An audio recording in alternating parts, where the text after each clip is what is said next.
It's often said that change is constant, but we do hope some things remain unchanged, like having a positive attitude towards life. We're almost at the close of the first month in 2023, and you must congratulate yourself for holding it down each day. Bravo! Yes, I know everything might not be perfect, but with courage and a will to win, you'll forge ahead through the obstacles. Thank you so much for joining us on this Wednesday edition of Jamaica Magazine. I'm your host, Adrian Atkinson. The business of agriculture and how to protect your mental health are some of the topics to be discussed. Stay tuned. We'll be right back. Jamaican nationals safely returned to home soil. Multiple bilateral engagements and partnerships strengthened. And the National Diaspora Policy gets approval from Cabinet. Catch these and other major happenings in the 2022 year in review of the Ministry of Foreign Affairs and Foreign Trade, January 26, 2023, same time, same station.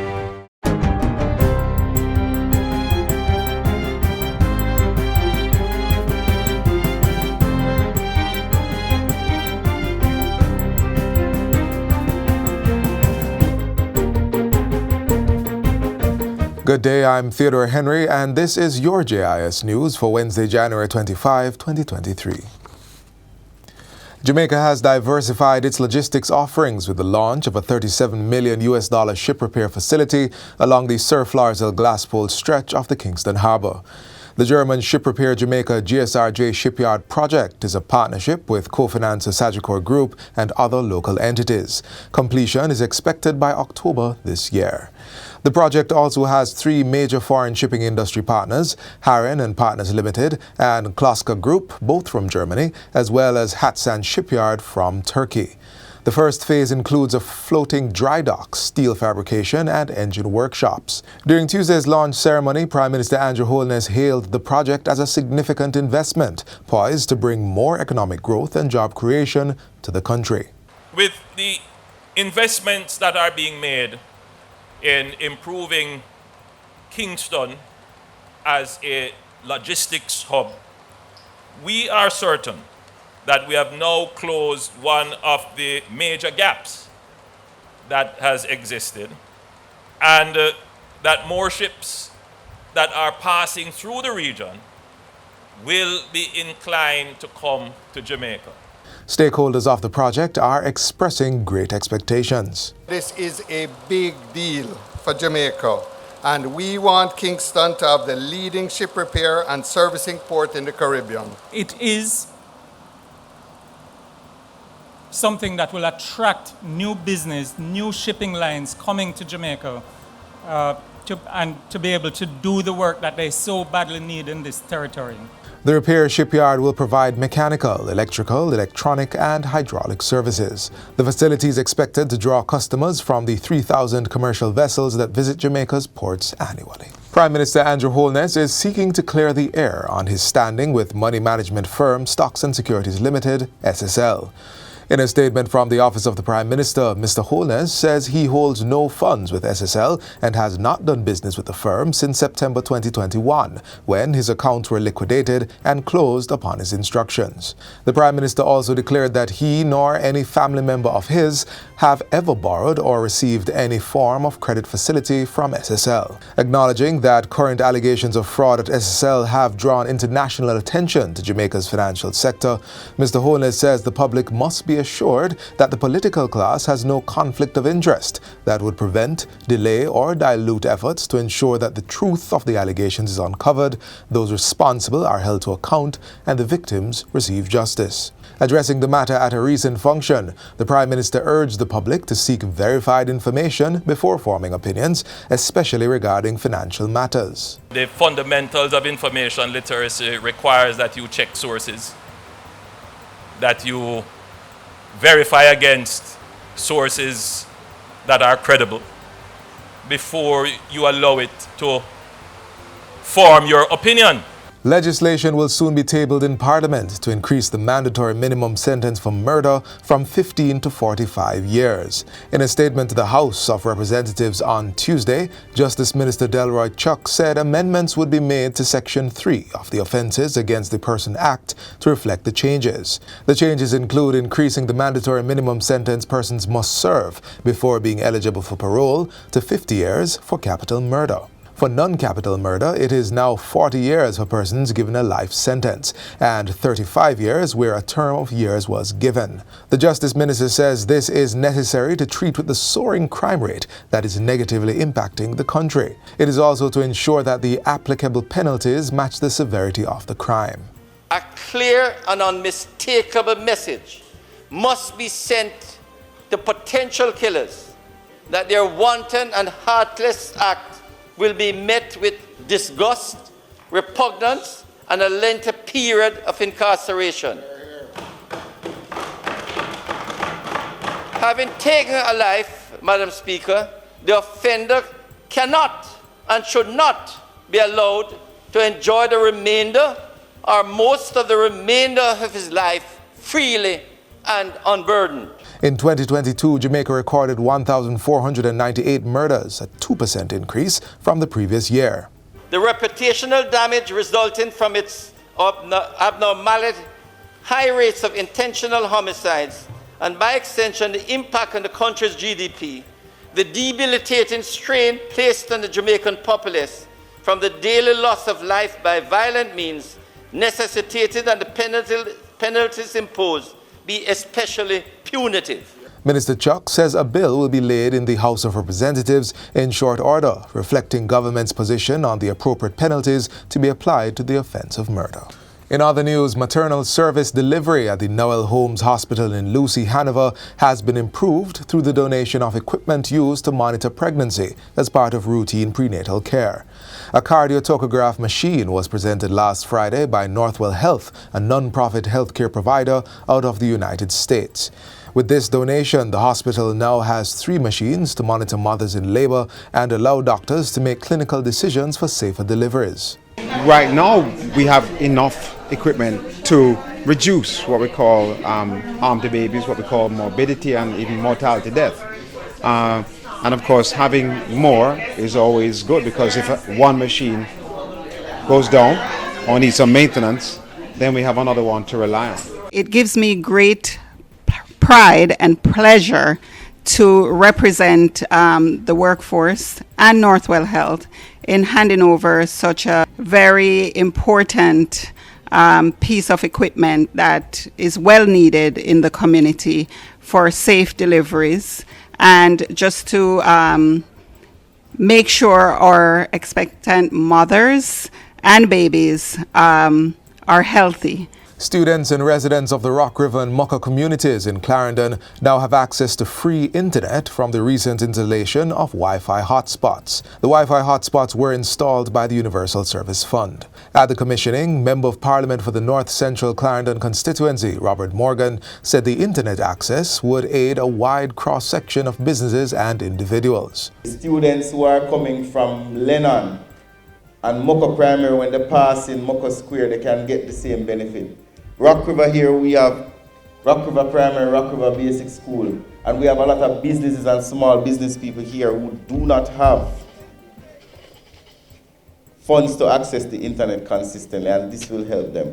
Minister Morgan adds that the Beckford-Crowell community will soon receive a Wi-Fi hotspot in the town square. In the meantime, Principal of Rock River Primary School, Nadine Raymond Sharp, has welcomed the service, which she says will support the students' education. Our parents also will be happy, especially those who cannot afford to purchase data.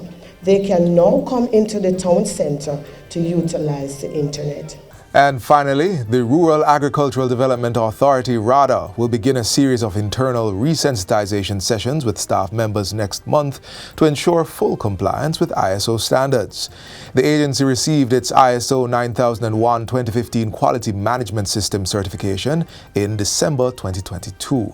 Speaking at a JIS think tank on Tuesday, acting CEO of RADA, Winston Simpson, said that with the growing demand on the entity's services, there has been an increased focus on establishing standards. ISO 9001-2015 is grounded on 4 pillars. The PDCA cycle, which is plan, do, check, act, so as to manage process systems and achieve quality at all times. RADA will ensure that we are continuously guided by these principles. RADA's offices in Kingston, St. Thomas and St. Elizabeth, which have received the ISO certification, will play a lead role in assisting other parish offices to attain certification. The scope of RADA ISO 9001-2015 certification includes the following core services: design and development, project implementation, farm visits, farmers registration, distribution of farmer inputs, implementation of the production incentive program. Mr. Simpson reassures that with the ISO certification, RADA will ensure that continuous improvements are made to the primary function and operations of the organization. And that's it for JIS News Today. I'm Theodore Henry. Thanks for watching.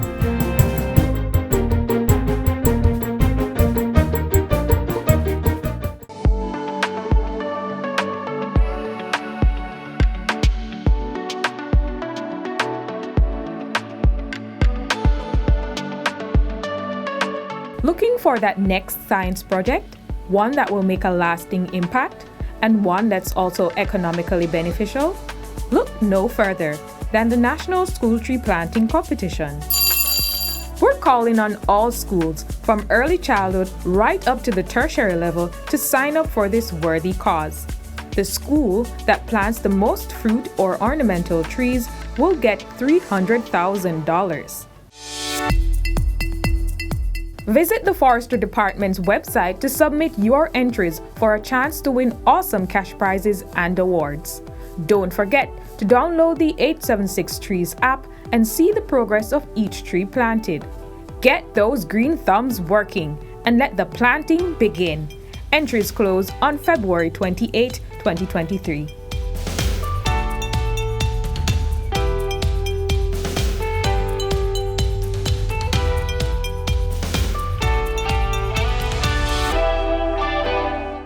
Looking to kickstart that business in 2023? Well, if you're searching for ideas, we've got you.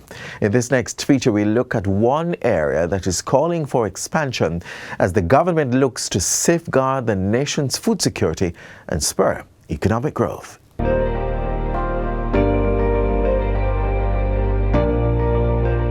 If I can get 500 bags of turmeric, how do I get it to America? Jamaica's agriculture sector is gearing up to dig deeper roots through the many opportunities coming out of its first hybrid agribusiness investment forum. The market is open as the Ministry of Agriculture and Fisheries, through the Agro Investment Corporation, AIC, seeks to widen the net of large-scale investments in agriculture. In a race to preserve Jamaica's food security, the sector is being rebranded as more than just a tool for survival. The investment forum featured over 500 participants joining virtually as stakeholders from government, finance, export, and regulations shared expertise on the business process of agriculture. Agro-Invest will continue to play our part by facilitating the business assets through matching one-on-one dialogue, collating, reviewing and disseminating a set of bankable projects that would interest investors, promoting region-wide network for expanding production and distribution, matching agribusiness entrepreneurs wishing to network with potential investors to collaborate on new opportunities in the agri-sector. Over the past 2 years, the AIC has provided strong support to farmers and investors by writing 300 business plans, putting 2,000 acres of land into production, and connecting producers with exporters by organizing export functions. Now, the AIC is tackling some of the challenges in the agriculture sector by inviting stakeholders to benefit from its myriad of services. The AIC is here to facilitate investments on a large scale in our country. One avenue for AIC investment support is through the agro-parks. What is this and how do I get involved, you may ask? An agro-park is a parcel of land equipped with the right facilities and services to ensure agricultural production can thrive at all levels of the value chain. Investors are invited to make applications to the AIC for lands in the agro-parks, where they are assessed based on the required conditions and then placed.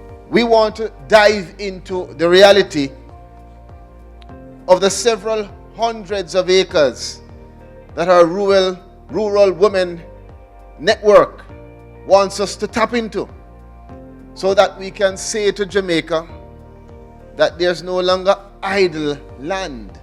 But if you see land that is not cultivated, it's because we choose for it to not be cultivated. We have 810 acres that have been allocated to the development of the Mango Agro Park in Tollgate, Clarendon, on the former sugarcane lands.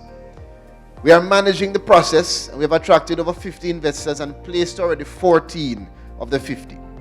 We have also spent $120 million developing the property, supporting irrigation, roads, and other infrastructure. The vibrancy in Jamaica's agriculture sector is springing up with urgency as the government is cultivating strategic investments.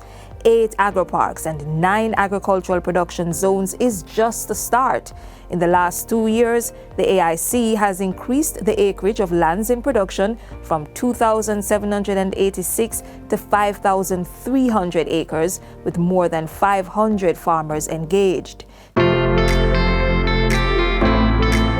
To reap the immense benefits from the business of farming, more work is being done to get the right products across the globe. We have to play to the food trends in the market. Organic, sustainable superfoods. Look how many of those superfoods we produce in Jamaica. It's extraordinary. Yam and sweet potato are much better for you than Irish potato. What are we doing about positioning our products? Adding to this is the regulation and certification of produce for export, which comes with several benefits for the successful agripreneur.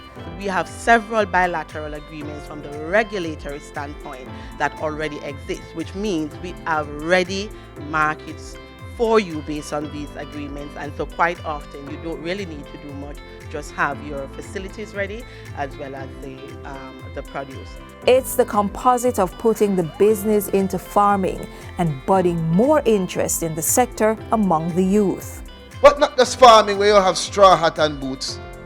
Nothing wrong with that. But we want to encourage them to see it as you now being innovators, creators, bringing the technology, bringing the drone technology, bringing all of the computerization and use of digital and software, and let our youngsters from early childhood, 3-year-old, 4-year-old must be excited about it. Let's change the way we introduce agriculture to them. Farming is the future of Jamaica. According to the Food and Agriculture Organization of the United Nations, the FAO, world food production must increase to 70% by 2050 to feed the global population. And that is why we have scored investment of $120 million on our Holland Agroeconomic Zone, where a factory is being constructed right now to expand agro-processing there.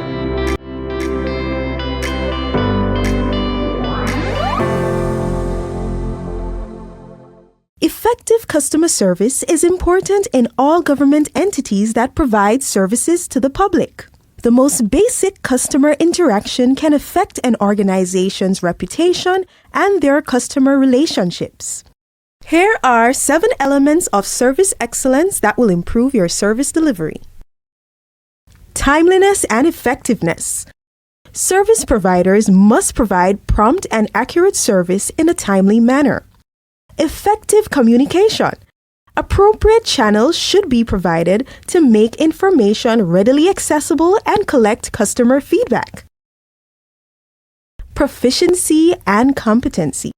Service providers must have the relevant technical expertise and customer service skills to satisfy the customer's needs.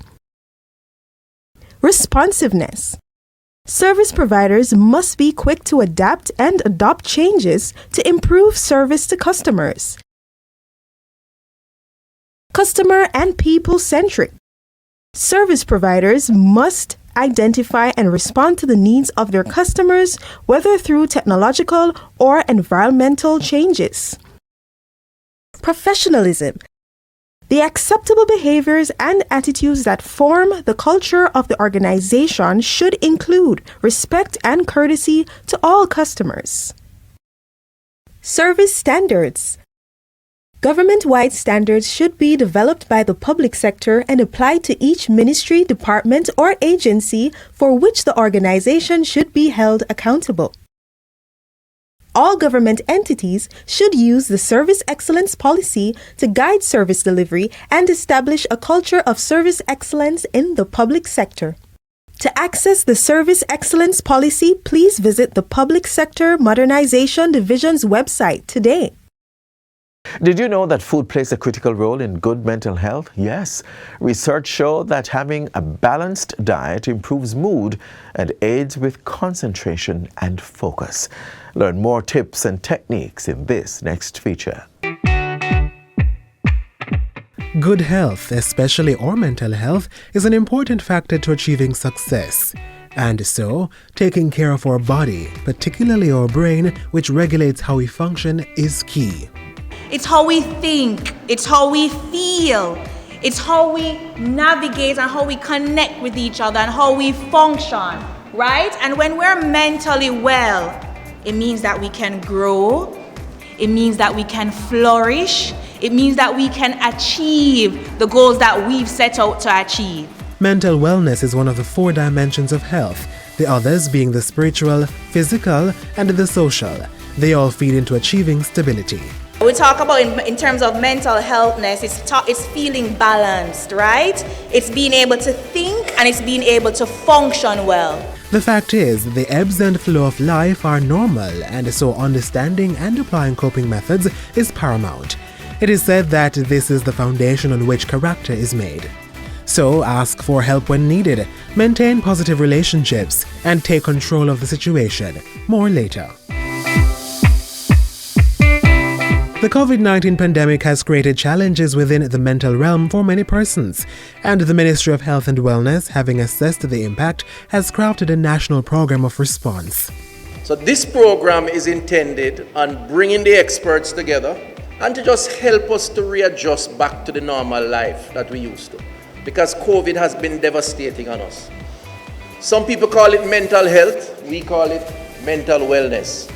Because we're not promoting the negative, we're promoting the positive. We are saying that your state of mind should be positive about life. The program, spearheaded by psychiatrist Dr. Sophia Longmore, seeks to promote a better understanding and acceptance of mental well-being, with special attention being paid to children in schools exhibiting deviant behavior. It evaluates root causes and provides psychosocial support. The need is great for mental wellness in our society at this time. And my role in the Senate, in the upper house of Parliament, along with being a psychiatrist and president of the Jamaica Psychiatric Association, kind of made it such where I could help to make this happen.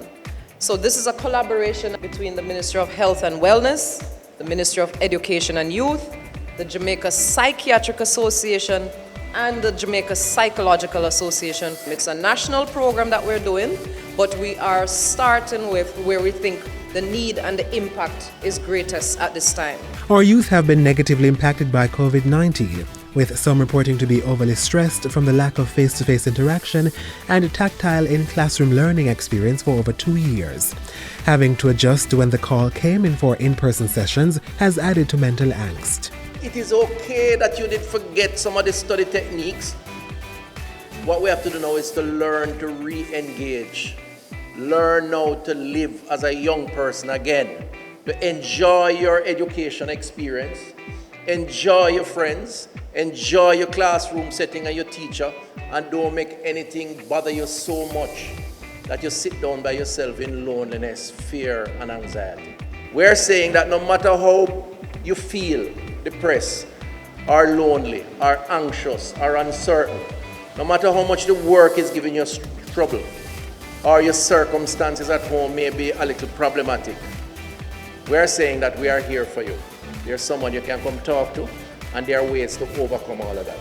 The intervention, which began in June, targets schools across the island with face-to-face and virtual sessions and provides support for school administrators to cope with the challenges. The expert counsel from these sessions provides an appreciation of the concepts and techniques of mental wellness that we could all use as part of our coping mechanism.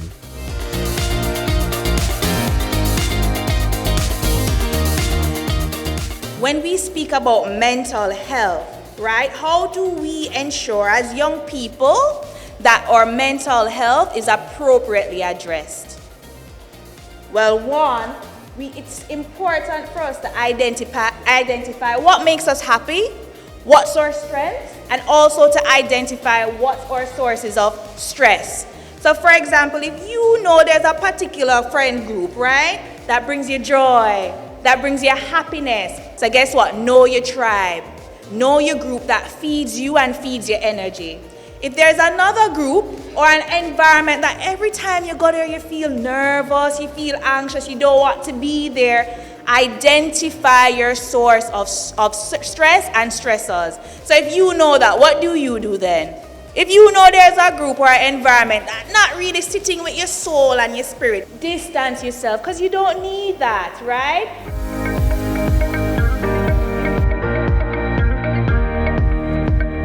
Listen, we know life have stressors, but I guarantee you, being positive, expressing gratitude, sometimes just write down a list of things of what you're grateful for. It feeds into your well-being.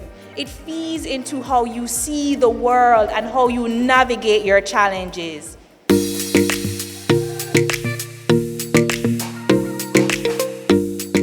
And just be mindful that everybody's paths are different. We're all unique, we have our strengths and we have our flaws, and that's okay. Additionally, we have to practice self-worth. And what do we mean when we say we have to practice self-worth? You can't hug up yourself. Know that you are worthy, know that you are deserving, and know that the others around you are worthy and deserving. Major red flags used to identify when we are not well mentally includes lack of concentration or not being able to retain information, a drastic change in appetite, being easily irritable outside your typical window of annoyance, being excessively worried or anxious, prolonged sadness and withdrawal from friends and family. How then do we combat these things so that we don't get to the red flag level? Well, I have the first one there, drink water. But what does that mean if the majority of your body or your body has a high percentage of water? It means you're always using it, right? You get up, you breathe, you're paying attention now. So you have to replenish your body. You have to drink your water. Less sugar, we spoke about that. Exercise, we spoke about that. We spoke about making your little gratitude list. It's important to be grateful. It's important to highlight the positive interactions. You're not neglecting and you're not minimizing your negative interactions or experiences. But when the good things happen to you, jot it down. Remind yourself. So when the bad things happen, you remember, oh, you know, I was on the honor roll. Oh, you know, my mother said I was lovely today. Oh, you know, I got an A. Practicing good breathing exercises and getting adequate sleep by establishing a bedtime routine also provides mental benefits. Cheers to good mental health.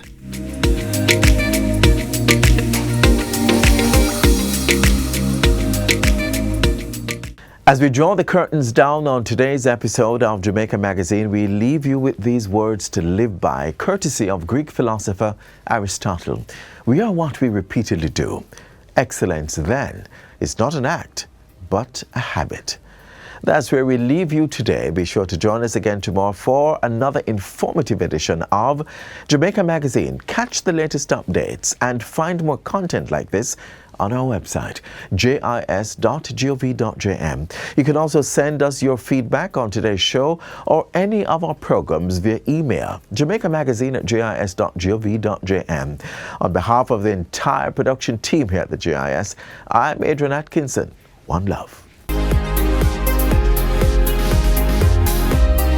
This has been a production of the Jamaica Information Service, the voice of Jamaica.